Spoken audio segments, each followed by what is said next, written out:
Bienvenidos de nuevo a nuestro nuevo episodio 5 del podcast de Pacal. Seguimos siendo los mismos, no tenemos bajas y en todo caso, aunque hemos tardado un poco más... Mi flequillo. ¿Eh? Mi flequillo. Ya no tenemos el flequillo de Antonio. Efectivamente, el flequillo de Antonio ha pasado a mejor vida. Todos hemos pasado mejor vida. Gracias, Antonio, por este favor que nos haces. Y bueno, tenemos muchas cosas pensadas, muchas cosas trabajadas. Veremos a ver cuáles van saliendo y van fluyendo en nuestro magnífico guión. Pero como cualquier guión, y nos debemos también a la actualidad, aunque esto es un podcast y lo podéis consumir en cualquier momento, creo que la noticia más importante por la que tenemos que comenzar es Open Evidence. ¿Cómo? ¿Qué Open Evidence? Se nos ha olvidado. Ya no, ¿tú lo conoces? A mí me ha impactado cómo, no solo cuánta gente lo usaba, sino el impacto que ha tenido incluso en los que lo usaban de vez en cuando o lo usaban de forma no continua, ¿no?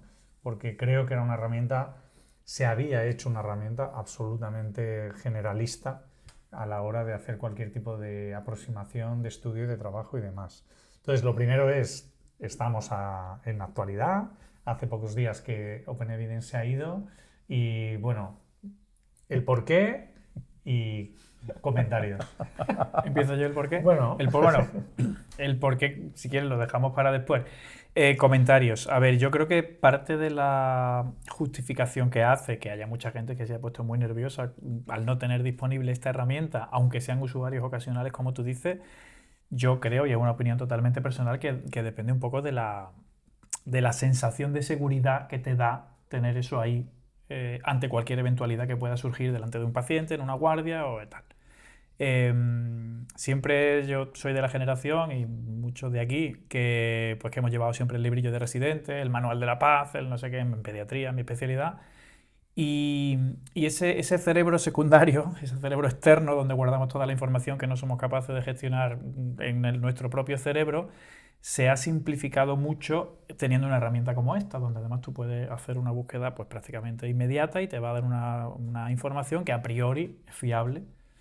Con lo cual yo creo que nos hemos quedado un poco huérfanos ante la falta de esto, que probablemente, y de nuevo hablo por mí, por mi experiencia y por la experiencia de las personas que veo a mi alrededor, hemos vivido sin ella todo el rato y nos ha ido bien y hemos sabido hacer las cosas, pero de repente te la han puesto ahí un poquito, te acostumbras súper rápido a tenerlo todo ahí, empiezas a relajarte y de repente cuando te la quitan te ves en bragas.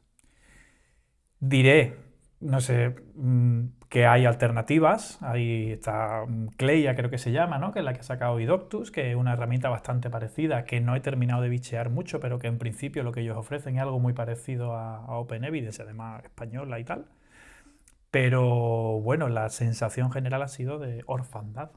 Y la relación o la razón de que esto haya pasado, bueno, al margen de que queráis hacer algún comentario con esto, pues depende un poco de cosas que se nos escapan a los humildes médicos. A lo mejor algunos bichean un poco más y nos pueden dar, como Fernando, alguna idea, ¿no?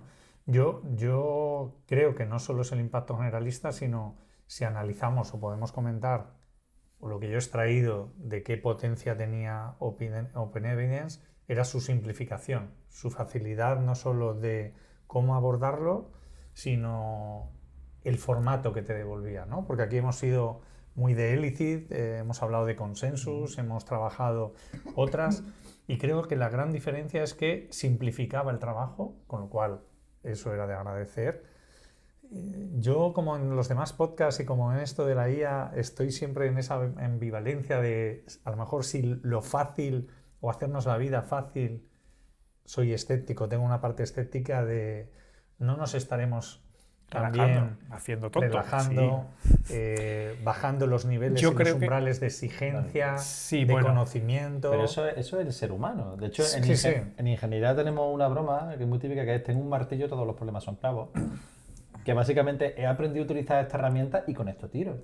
Porque ese sentimiento de orfandad del que estoy hablando, porque se ha ido una herramienta de búsqueda de un nicho, sí, sigue estando cubierta por esas herramientas de búsqueda más generalistas. Simplemente que tienes que trabajar un poquito más tú. Tampoco pasamos a decir, utilizas el Elicid bien configurado y estamos en la misma situación, utilizado otras herramientas alternativas que no eran tan famosas y está exactamente igual.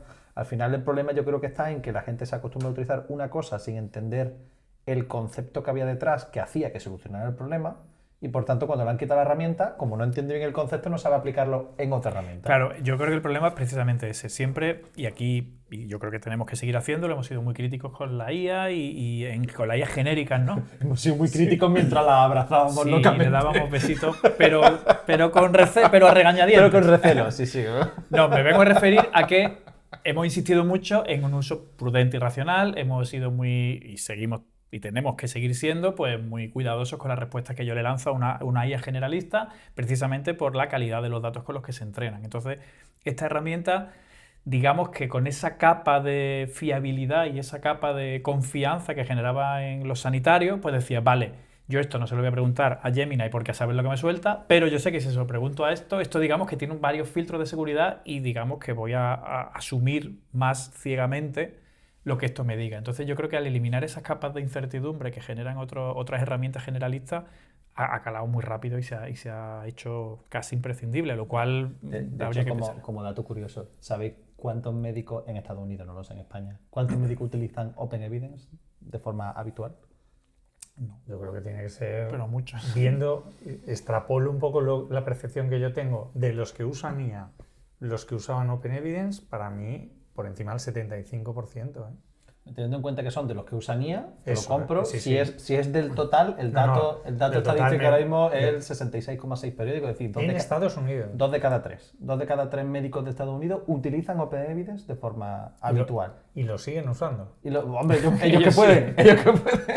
De hecho, como curiosidad, en un estudio paralelo se ha visto, en Estados Unidos también, porque aquí no sacamos estadísticas de nada, cosas que pasan, se ha visto que de 2023 a ahora ha pasado de un 38% de los sanitarios utilizaban inteligencia artificial, ahora un 81% de los sanitarios utilizan inteligencia artificial y lo que ya el estadístico de turno que lo entienda, ha pasado, los casos de uso que utilizaban estos sanitarios que utilizan inteligencia artificial han pasado de 1,1 a 2,3. Eso significa que, aunque haya más gente usándolo, se quedan todavía estancados en que puedo hacer dos cosas con ellos, ¿vale? Y una de ellas, obviamente, va a ser Open Evidence. O sea, que no claro, es lo que nos queda. Eso, claro, ¿no os parece que el hecho de que sea tan fácil en esa tendencia a la eficiencia energética que tienen los seres humanos y todos los animales en general hace que al final estemos dejando de hacer otras cosas por el simple hecho de que sean un poquito más complejas, aunque el rédito que nos den sea mucho mayor? Es decir, IA, yo utilizo IA. ¿Qué es para mí utilizar IA en salud? Open Evidence. Todo lo que no sea Open Evidence ya no lo uso porque tal. Al final nos acaba limitando. Tenemos que ser conscientes de las limitaciones y de que vamos a lo fácil o a lo consumible. O sea, de hecho, me encanta hilar cosas que hemos usado en otros podcasts, ¿no? Como la IA, ya hace meses cuando empezamos en el capítulo -1, fijaros, en aquella época, como hablábamos de que democratizaba la información, el acceso a la información, en este caso científica, pero creaba una brecha enorme. Para mí una de las preocupaciones, y que ya os aviso, será lo que planteé al final del podcast, a nivel de cómo estoy bajando a lo mejor el umbral. Es verdad que me permitía acceder muy fácilmente a información viable y a un resumen. Para mí era como mucha más gente está leyendo Astra. ¿Es bueno? Desde luego es bueno. Hay mucha más gente accediendo a un Astra y a un resumen. ¿Ese resumen era profundo o más profundo y tal? Ahí es donde seguimos viendo o sigo creyendo que tenemos que trabajar y sobre todo ser conscientes, ¿no? Que yo puedo coger un PDF, puedo coger un artículo, se lo meto a la IA, me saca una infografía súper mega bonita y ya soy experto en lo que acabo de decir. O sea, es la mierdificación de Internet que lleva años pasando y a eso es un reflejo en el ámbito nuestro sanitario, pero se llama así, perdón. Se llama así. Sí.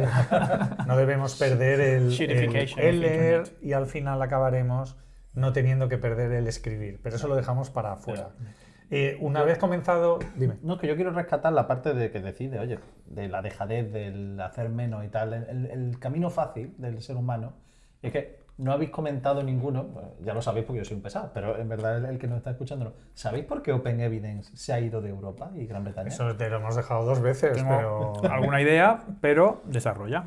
Muy fácil, Open Evidence ha dicho, oye, con esta normativa europea que tenéis sobre cómo hay que gestionar la inteligencia artificial, como estoy especializado solamente en temas sanitarios, no sé si sabéis que, bueno, la normativa divide los riesgos de la inteligencia artificial en como un semáforo, y el nivel más alto, pues el que tiene más restricciones, ¿vale? Bueno, pues todo lo que sea de salud va directamente al nivel más alto.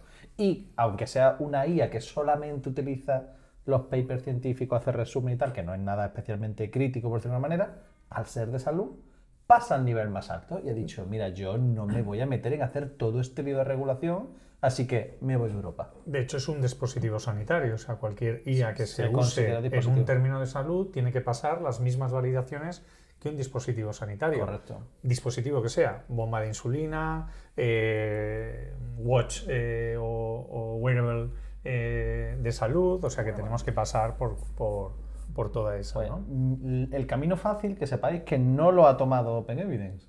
El camino fácil lo ha tomado la Unión Europea, que hace un par de semanas ha dicho, oye, mira, que es que las empresas, aunque le hemos dado 1 año y medio para prepararse y la normativa no ha cambiado, que no están listos, que había que hacerlo para agosto, octubre de este año. Así que balonazo para adelante y para diciembre de 2027. Así que Claro, pero camino fácil. se abre una disyuntiva importante.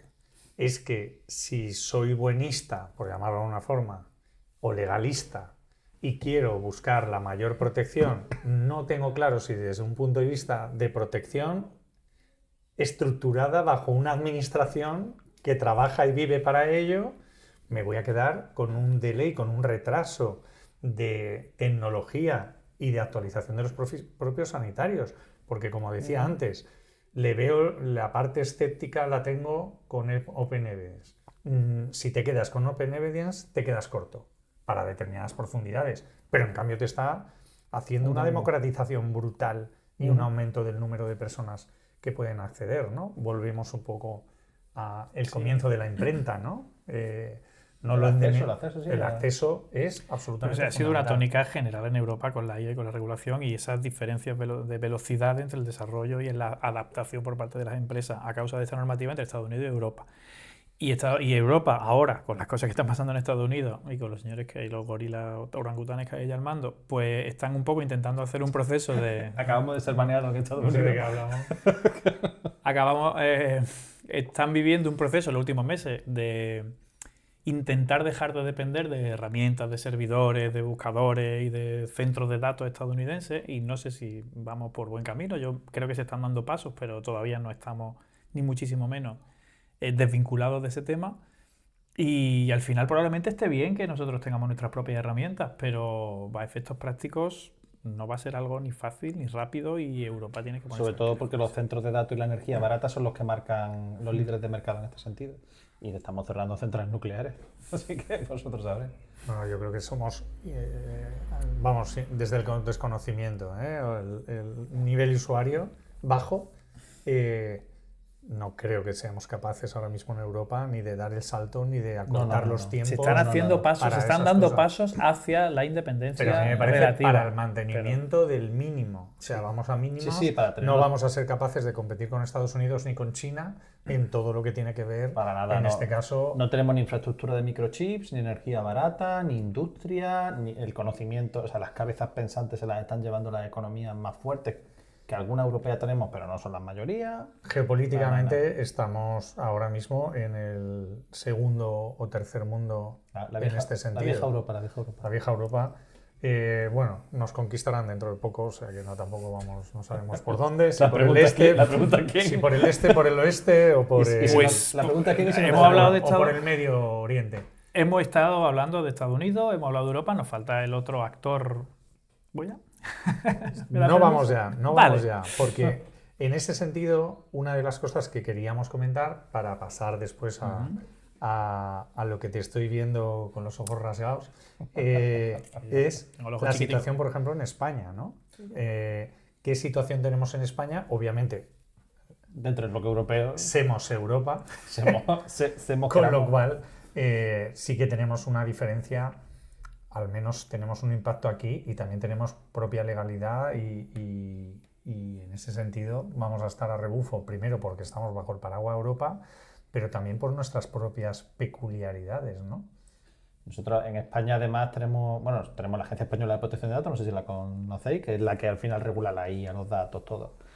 Y de hecho, como dato curioso, estamos hablando de que Europa está siendo laxo con el tema porque la gente no lo cumple, y en España pues estamos viendo lo contrario.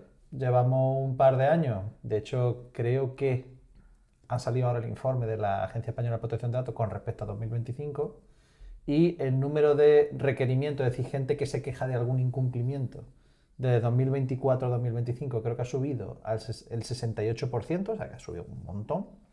Pero es que el número de esas quejas que se han acabado convirtiendo en un procedimiento sancionador, es decir, que ha acabado demostrando la culpabilidad y ejecutando una sanción, ha subido un 278%.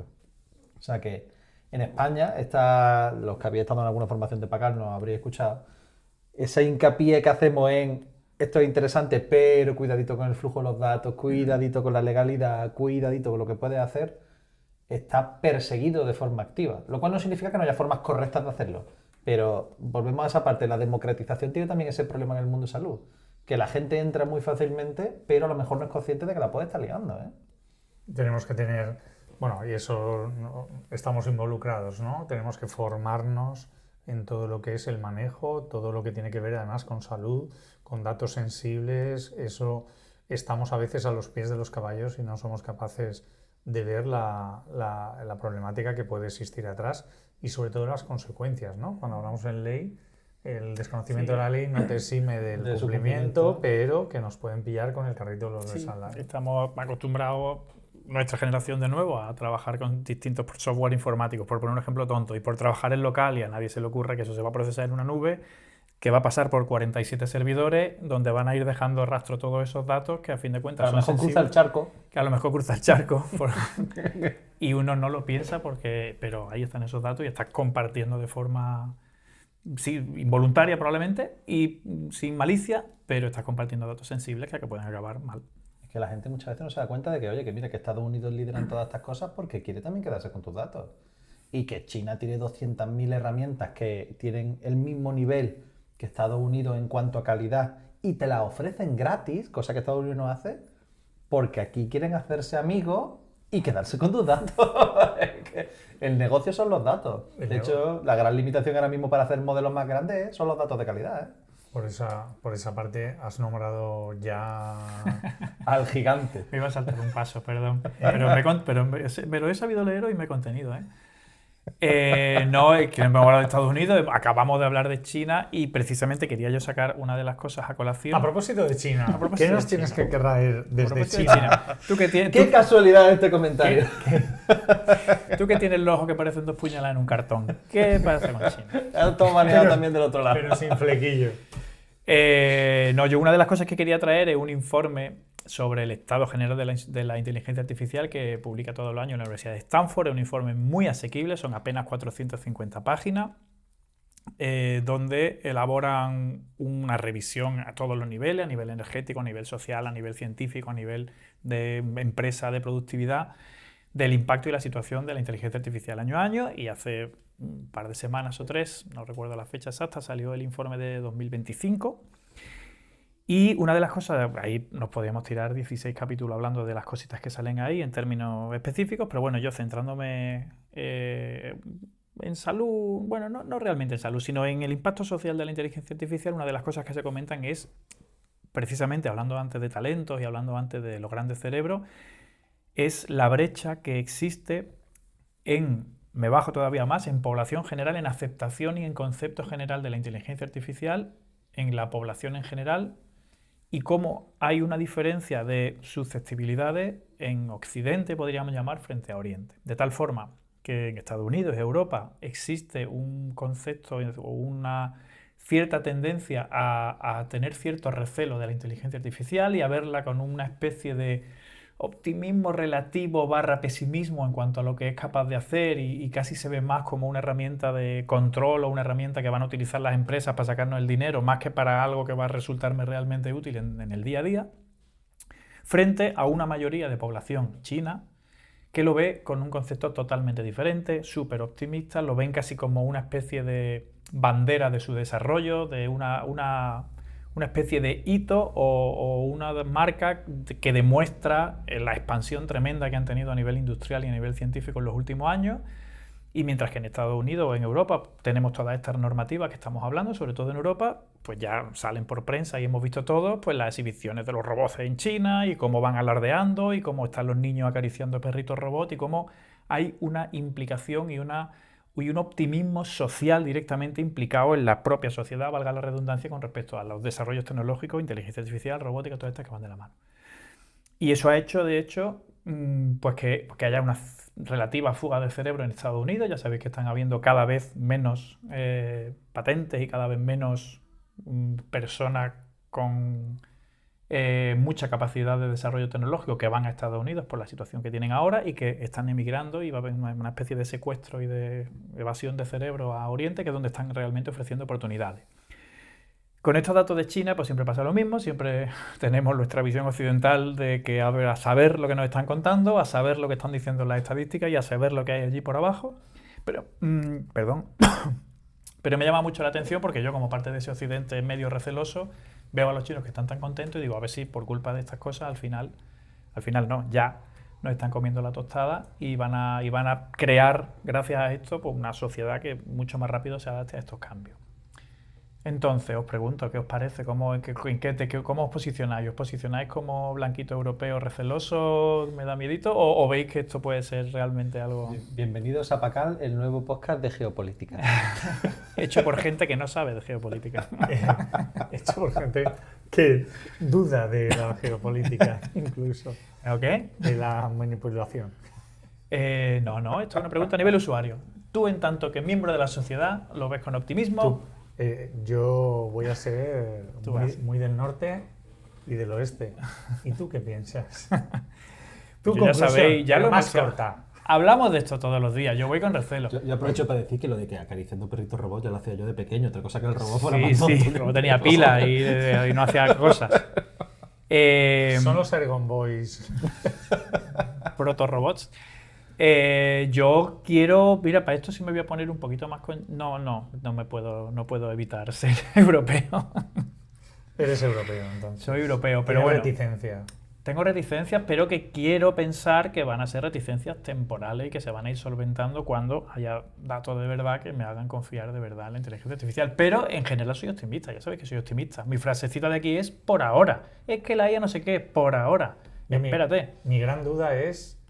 y es una duda, obviamente, todo lo que se genera a nivel europeo, a nivel occidental, o sea, Estados Unidos, Europa, lo acabamos de dejar, nos acabamos de subir a un barco que no es nuestro, todo lo que se genera a nivel de Estados Unidos tiene una transparencia, una trazabilidad y una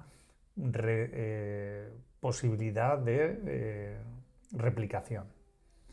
Lo que no tengo claro es que seamos capaces de ese aumento, progreso, estado eufórico, trabajado, implementado y con unos recursos increíbles. Y probablemente con una intención y con un marketing detrás. Y además, hecho por un país en el que los tiempos no cuentan.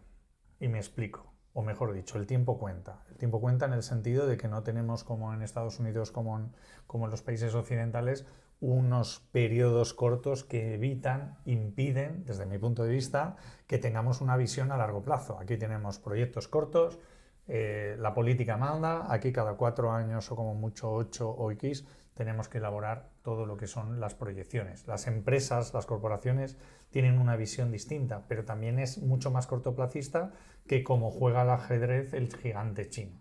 Desde China no hay tiempos. Algún día serán los líderes y ellos lo saben, no sabemos cuándo va a ser, igual que va a pasar con otras cosas en las que en su tablero estamos jugando. Me voy de lo abstracto a lo fundamental. Mi gran duda es, ¿todo lo que hace China va a poder llegar a nosotros? ¿Vamos a ser capaces de hacer esa replicación? de poder subirnos y de que de alguna forma podamos reproducir o subirnos a ese, subirnos a ese barco? A lo mejor Tengo sí. serias dudas. Ya, normal. Es bastante complejo. Es bastante complejo y a lo mejor lo dejamos aquí. Hombre, si compramos sus chips y sus cosas, a lo mejor nos las venden. No nos las van a dejar, pero nos las van a vender. Bueno, O nos las venden, o a lo mejor vamos a estar supeditados al mundo chino. Con lo cual vamos a cambiar de ahora esto. estamos supeditados Ahora al mundo americano. La cosa es no ser a ver, independiente. aquí ocurre una cosa y se ve en la filosofía y en las relaciones históricas, además, entre bandos.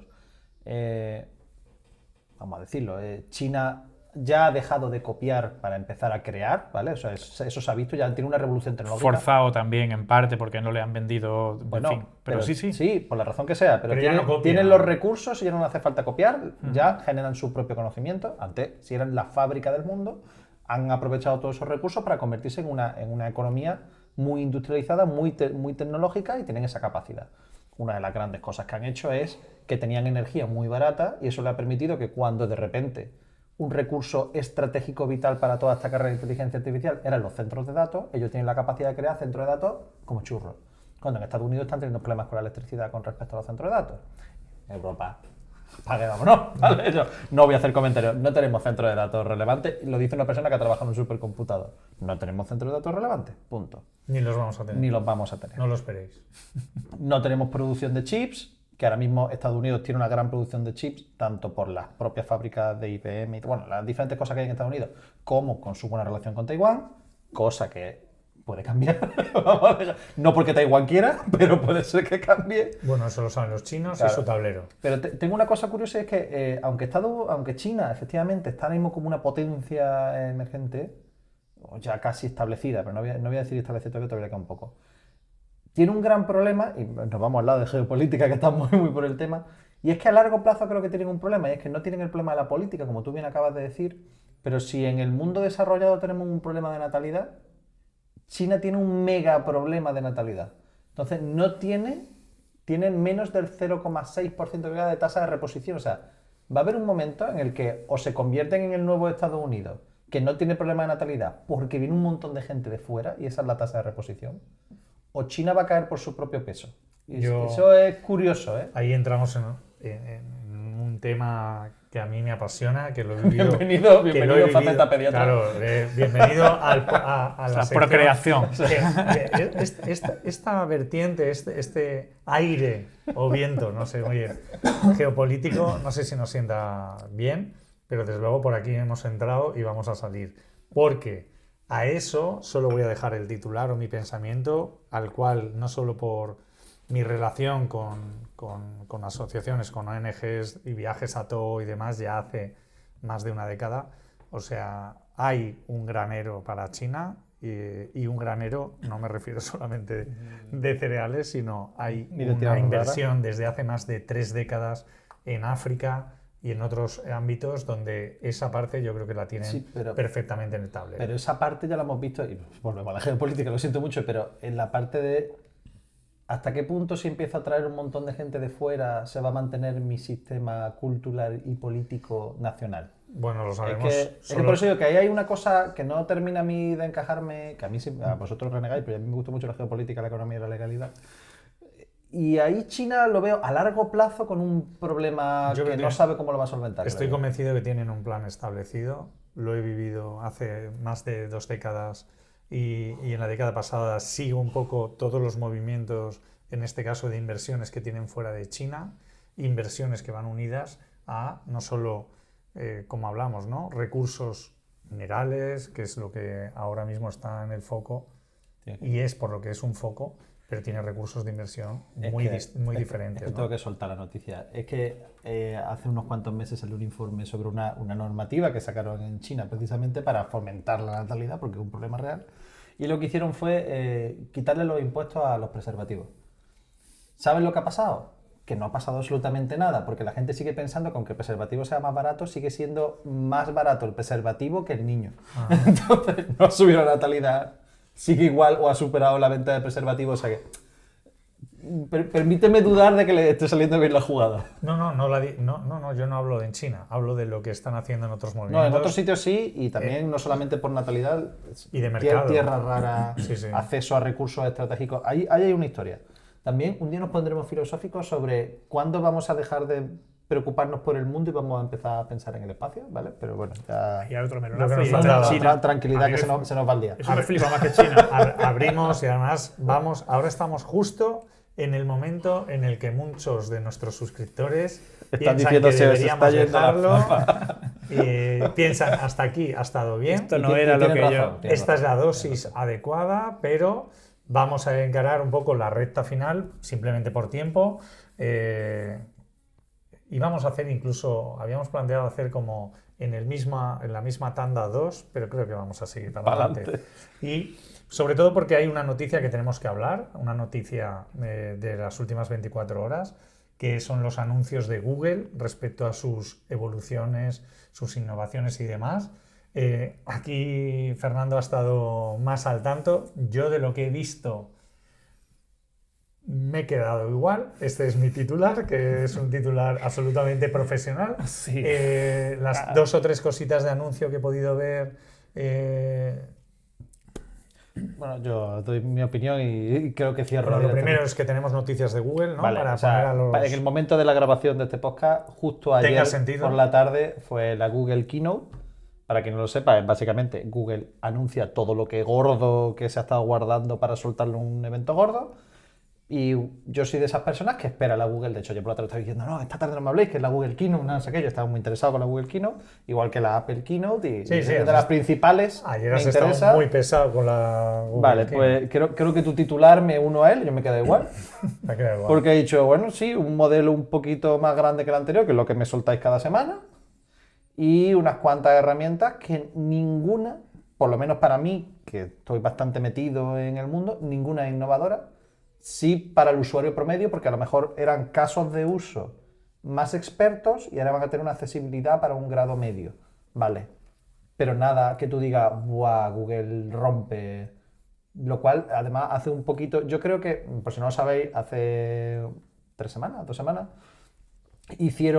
presentaron sus cuentas y Google creció en cuestión de nada, pues ha subido básicamente de $100 la acción a $300 la acción, ¿vale?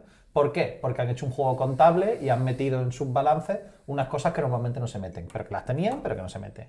Vale, ahora cuando veo el Keynote veo por qué. Digo, han subido la valoración porque no tenían nada más que mostrar. O sea, que el Google Keynote no iba a subir el interés por la empresa. Así que con esto cierro mi comentario sobre Google Keynote con me he quedado igual. Pues hasta aquí, como nos habíamos alargado, hasta aquí esta sección de novedades, noticias y últimas actualizaciones. No novedades. Las no novedades de Pacal.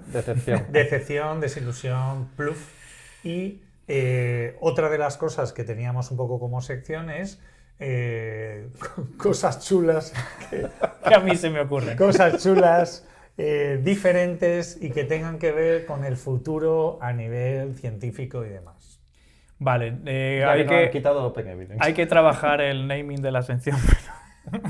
Pero bueno, también va a ser muy breve porque ya digo que no sé si tiene mucho desarrollo, pero me ha llamado la atención de las últimas cosas que he leído, un trabajo publicado en Cell hace nada, escasas semanas, donde un grupo de la Universidad de Illinois ha conseguido emular el 100% del flujo vital de una bacteria pequeñita que se llama JCV no sé qué, un numerito 230 y no sé cómo. Paco para los amigos, la célula Paco. Y de tal forma que han conseguido replicar in silico, mediante modelos de inteligencia artificial, y han modelado en 4D, es decir, en 3D físicos y con el factor tiempo, toda la replicación celular en un periodo de unos 150 segundos, que es el ciclo de vida de esta bacteria. Hablo del 100% de los procesos biológicos que suceden en una célula durante toda su vida hasta que se replica.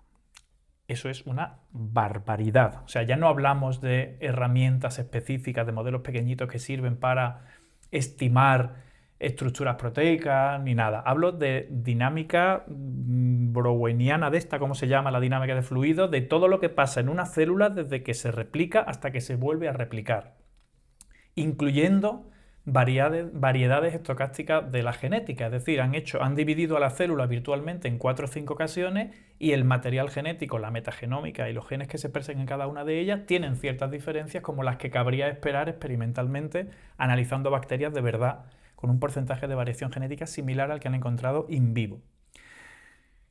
Esto es fantasía, esto no es algo, se necesita una computación brutal y para una célula, pero abre una puerta a lo que si ya teníamos de simulación in silico de procesos biológicos y lo que eso puede permitir a nivel de investigación preclínica, de fármacos, de procesos biológicos, de cáncer, de tumores, de vacunas, de infecciones, de todo, si esto se desarrolla a nivel exponencial, como suelen desarrollarse estas cosas, pues a lo mejor no se vuelve a hablar de este tema nunca más, como pasa con el 80% de las cosas que a mí me flipan, pero a lo mejor abre una puerta para poder simular directamente entidades biológicas más complejas, organismos pluricelulares y quién sabe qué, de tal forma que podamos predecir con una precisión brutal qué es lo que va a pasar en un sistema biológico cuando introduzcamos un fármaco, una variable, una vacuna, una mutación, etcétera, etcétera. No sé si tiene recorrido para el debate, a mí me parece una pasada. Sí. Hablabas tú hace poco en otro de los vídeos del podcast no relacionado, de tu canal no relacionado con el podcast, de los gemelos virtuales y de todo esto, que no tenía nada que ver, pero a lo mejor acabamos teniendo un gemelo biológico virtual con sus células y sus tejidos, sus fluidos. Me parece una pasada. Es una pasada, no va a tener mucho recorrido porque estamos en la recta final, de hecho... Ahora os plantearé la última parte que teníamos preparada. Os voy a hacer una propuesta en directo. En directo y en diferido para algunos. A mí me parece esa parte, ¿no? Alucinante, primero. Increíble. Me entra o me genera una duda o una inquietud. Desde luego va a suponer un paso, como tú dices, a la hora de muchos análisis científicos y de probaturas científicas, pero ¿cuánto de variabilidad tiene en sí mismo un elemento estándar biológico y cuánto va a estar influenciado en este caso por la propia observación, ¿no? Cómo la propia observación de un modelo de ese tipo va a estar de alguna forma sesgada, modificada o manipulada a la hora de... Cuidado que entramos en la cuántica. Cuidado que entramos en la cuántica. Peligrosa. Uy, no vamos a meter. Estaba pensando precisamente estaba pensando en eso, ¿no? Cómo hemos sido capaces en ese área de conocimiento de ser conscientes de que nuestra observación cambia y modifica lo observado. ¿Cómo va a ocurrir eso en un modelo que sería un modelo estándar, fantástico y maravilloso? No sabemos si está. Sigue pareciéndome alucinante, sí. Pero realmente si algo los que nos dedicamos al mundo de lo vivo somos capaces de ver, tú no, somos capaces de ver, es que la variabilidad es increíble. A este hombre le gusta la geopolítica. De hecho, yo iba a empezar diciendo que el mundo macro, en caso de usos contenidos, tiende a ser determinista. Iba a decir eso, a este hombre le gusta mucho la geopolítica, pero a mí me flipa la física y la cuántica, y iba a decir precisamente que la cuántica tiene cabida a escalas cuánticas, a escala de Planck, no a escala macroscópica. Pero en sistemas biológicos, evidentemente, hay muchísima estocástica, hay muchísima variabilidad y también va a estar limitado por nuestro propio conocimiento de los procesos. Nosotros valoraremos como acertado o no un proceso biológico en tanto que se parece a lo que nosotros medimos en un modelo in vivo y a lo mejor nuestro conocimiento limitado hace que las conclusiones sean erróneas, evidentemente. Y de lo que creemos, que es el proceso. Claro. Y de nuestra propia... En este caso concreto... Estadísticamente probable. Es que de verdad que sí. Ir al centro del sol a ver si hay diferencia. Voy a enfocarlo de nuevo. Hemos sido capaces y nos vamos a la medicina tradicional china. Vuelvo a China. Hemos estado en China, vuelvo a China. Como en la medicina tradicional china, sin ninguna vivisección, sin ninguna autopsia, sin ningún proceso, hace más de 3.000 años, fueron capaces de elaborar con sus líneas de energía, canales de energía, el chi, el yin, el yang y demás, sí, pero fueron capaces de describir todos los aparatos y órganos que tenemos y la relación entre ellos. Pero eso es una cuestión ya epistemológica. Eso ya es una cuestión vamos a hablar de cuántica y de epistemología. Vamos a hablar. También hubo alguien que en algún momento hizo la tabla de La seta marrón mata a Paco, la seta amarilla hace que Juan se cague vivo y eso fue prueba y error.